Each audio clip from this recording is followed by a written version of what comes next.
right, so here we are post-election. The election's over and Donald Trump won. Now, a lot of us are disappointed with the result, but it is the result. We just have to live with it, right? So, what we can do now is now we have a lot of data. After the election, we have geographical data, but we have attitudinal data in the form of exit polls. So, what we're going to do is we're going to break down the exit poll that came out from NBC and see where there have and haven't been some swings and see who actually voted for Donald Trump. Now, in this video, I don't want to go why they voted for Donald Trump or how Donald Trump won. I think those are two absolutely separate questions that we really can't answer right now.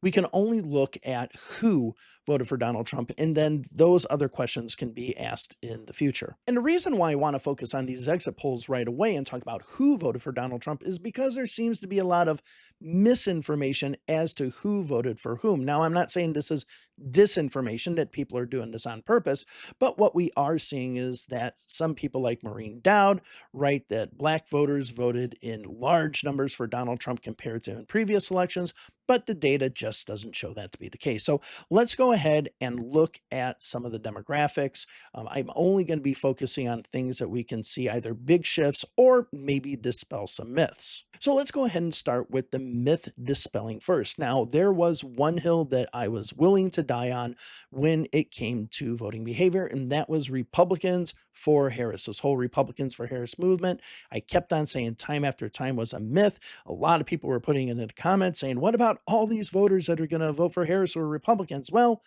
it didn't turn out to be. So let's go ahead and look at the numbers. And as you can see, the Republicans for Harris movement wasn't a thing. Harris only had basically had the exact same numbers as we see with Joe Biden. As a matter of fact, if we want to take it exact, you can see Kamala Harris actually did 1% worse than Joe Biden. So these numbers were essentially exactly the same. Now, on top of that, too, another argument that was made as far as Trump doing a lot better was that black voters were going to swing to Trump more than they ever had before. And this just doesn't seem to be a reality as well. Let me go ahead and show you the numbers as far as black voters when it comes to Donald Trump. You can see there was barely any movement at all. This is within the margin of error of the last poll that we had in 2020 as far as the exit poll. So you didn't see any movement. Now, another argument that was being made was that a lot of black male voters were going to vote for Trump this time compared to in the past. And again, that just didn't seem to pan out either. If we look at these numbers, we can see that they were strongly for Kamala Harris and that there was only a 2% swing. Now that, yes, is a 2% swing. It's within the margin of error, but it's not like the momentous swings that we have seen throughout the last few years, as you know, for example, as far as with Hispanic voters, that should make us worried about some sort of trend. This actually seems like how black male voters have performed in the past. Now let's go ahead and look at some other demographics because we are going to see some changes in these that might be a little bit worrying for trends that could be happening in the future. And I think this is what we should be looking at these numbers at. We should be looking at it as, hey, are there trends happening that we should be aware of when it comes to Hispanic voters? This is a trend that we knew was going to be happening for years. And let me go ahead and throw up the number for Hispanic voters right now. As you can see, there was a massive shift towards the Republicans in this election. So yes, this was something that we saw in 2022, 2020, but we are starting to see that trend happen. And there's a possibility with, by the time of the next election, presidential election, maybe even midterm, that Hispanic voters could favor the Republicans nationwide over the Democrats. So this is something that really is worrying for the Democrats. Now, let's go ahead and look at age, because when we do look at age, we do see some changes happening there as well. So let's go ahead and first start with the young voters, which should be, to me, the most concerning of the age demographics in this exit poll. 18 to 29 voters were actually down 6% for the Democrats, while they went up 10% for the Republicans. So any little bits of differences within the polls, mostly because they voted for a third-party candidate or whatever. And because this is an ever-shifting demographic, meaning people can eventually enter the demographic and leave the demographic, this probably indicates that a lot of those 18 to 20, 21-year-olds who are voting for the first time are much more conservative than they were before. So the worry here is not necessarily that the Democrats went down. If this was, let's say, a Gaza vote or something like that, chances are Donald Trump wouldn't have had as much, and a lot more people would have voted for a third party. What you do see here is a shift over to the Republicans with 43%. Anything over 40% for the Democrats in this demographic should be absolutely worrying. Now, if we look at 30 to 44-year-old voters, we do see this was a demographic that the Democrats won in the past, but now they're still winning, but they're under 50%. But as you can see, the shift here is not that huge. It's pretty small. So this is maybe a demographic that the Democrats can still work on. Now, when it comes to 45 to 64 voters, to be quite honest with you, this is a big shift. We see that the Democrats in 2020 were only down by 1%. But in this election, 2024, the Democrats lost this group by 10%. That is a massive decrease. And I think all of the polling that we had seen coming into this election, we knew that the Democrats were going to lose this group of voters. But I honestly think that this is less of a loss than many of us were expecting. So this might be an okay sign, though it is still a bad sign nonetheless. Now, 65 and older voters. I talked about these when looking at the polls, saying that the polls were everywhere as far as these voters were concerned. In one poll, Democrats were winning them by a huge amount. Another one, the Republicans were winning them by a huge amount. And I guess that all averaged out to this year, them being 49-49. And this is the only group of voters that Democrats actually improved on when it comes to age. So whatever the Democrats did with senior voters, this is something that they might want to look at in the future, because there might be some sort of trend happening here. Now, another group of voters I want to look at are ideological voters, both conservatives and moderates. I didn't look at the liberals because the liberal numbers were pretty much the same as far as the composition of the vote and as far as their result as to who they voted for. But I did notice shifts in both moderates and conservatives, and let's go ahead and look at those right now. Now, remember, the important thing when we think about conservatives is that we do have the same candidate. We do have Donald Trump for the Republicans. And as you can see amongst conservatives, he went from 85% to 90%, whereas the Democrats dropped from 14 to 9%. So we do see a number of conservative voters actually, solidifying under Donald Trump and under the Republican Party. Now, when it comes to moderate voters, this is another group of voters that the Democrats saw a big decrease in. Now, of course, they still did win the moderate voter, which is another reason why when we look at quote unquote independents and quote unquote moderates, that you can't always say if you win these groups, you win the elections, because in both of these demographics, moderates and independents, the Democrats actually won in the exit poll. But of course, as we know, they lost the election. So we can see that the Democrats went from 64% to 57%, a big significant drop, whereas Donald Trump gained 6%, going from 34% to 40%. So he was able to solidify moderate voters more. So we're starting to see these shifts in patterns, especially amongst moderate voters, that should make the Democrats a little bit worried. This should be a group that they should have been winning quite well, but it seems like they suffered a big hit compared to what they had in 2020. So this is a group as well. Now, another demographic we can look at as well is income. So this is where you see some major shifts. So let's go ahead and start with the lower income brackets first, and then we'll discuss the upper income brackets. All right, so if we look at voters who are under 30K a year, you can see the Democrats dropped 4%, but Donald Trump remained the same. So this is a drop for the Democrats. Now, a lot of voters who are under 30 are probably voters who are younger voters as well, have entry-level jobs or whatever.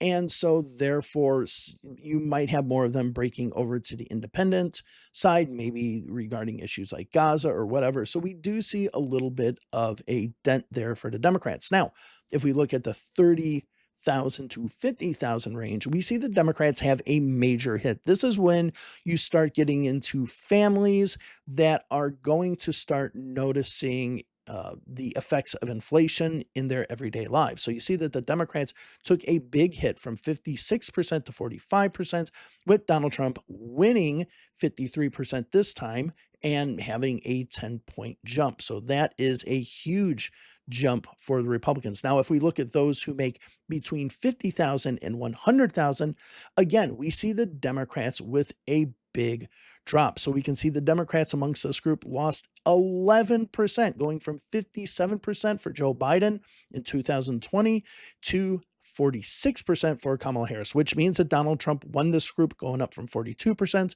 to 51%. So I wanted to mention those first because you do see this huge jump for Donald Trump amongst those who I would say would be lower middle class to just identified, I guess, as regular middle class. So the people that inflation is affecting them the absolute most, you do see that Donald Trump did quite well with them. Now, what about upper middle class voters and rich voters? Well, if there's any demographic that Kamala Harris knocked it out of the ballpark with and absolutely increased her totals, it was this demographic. As a matter of fact, it was the demographic that had the largest increase in support for Kamala Harris, even though she's getting wiped out in all of these other demographics. So let's go ahead and look at the upper middle class and the rich numbers, starting with the $100,000 to $200,000 slide. So here you go. All right, so if we look at those who make between 100,000 and 200,000, we can see that the Democrats actually flipped this one. They were at 41% 4 years ago, but now they're at 51%. They had a 10% increase, one of their biggest increases they have of any mark in this poll. Now, Donald Trump, he had a decline from 58 to 47%. So you do see that the Democrats have flipped the table on upper middle income families now, or voters, I guess I should say. Now, if we go ahead and look at incomes over 200,000, the same thing. We see that the Democrats went from 44 to 51%, whereas Donald Trump went from 44 to 45%. Now you're saying, that kind of seems weird that they're both like this. For some reason in the data in 2020, a lot of these voters who made over 200,000 showed that they voted a lot for independent candidates. So this is the reason why you see both of these going up. But suffice to say, you do see the Democrats with more of a push in their direction than the Republicans. Now, of course, as I mentioned, we're not going to get into the why Democrats lost or how they lost or whatever, but it's this type of demographic that you have to look at and say, hey, were the Democrats in touch with a certain group of voters and totally out of touch with another group of voters? So, that's a discussion to have, but I think looking at this number, a number that basically none of the political pundits are looking at, maybe because they all fit into those other categories in which the Democrats did better, they're not looking at these numbers. Now, another thing that people have talked about oh, well, the reason why these numbers are going up is that these people are more educated, and therefore, this is why we're seeing this increase. Now, if that's the case, we would expect to see an increase in those who do have a college education, but we don't. Now, if the argument's to be made that the reason that we're seeing the increase in higher income is because we're seeing college-educated voters vote more for Kamala Harris,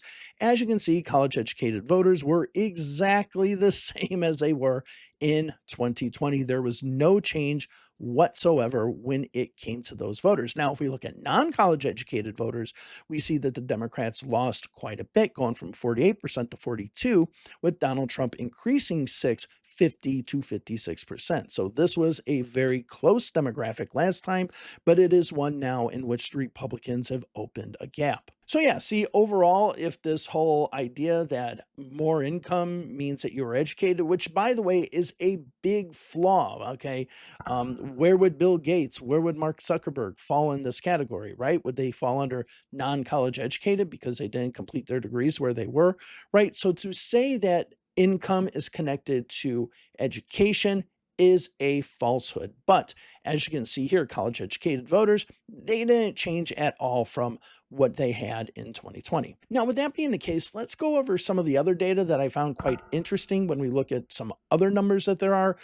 Let me throw this one up as far as families with children. Now, if you go ahead and look at families with children under 18 in the household, you see the Democrats took a huge hit as well, lost 8%, going from 52 to 44%, whereas you see Donald Trump also flipping this demographic. He had 46% last time.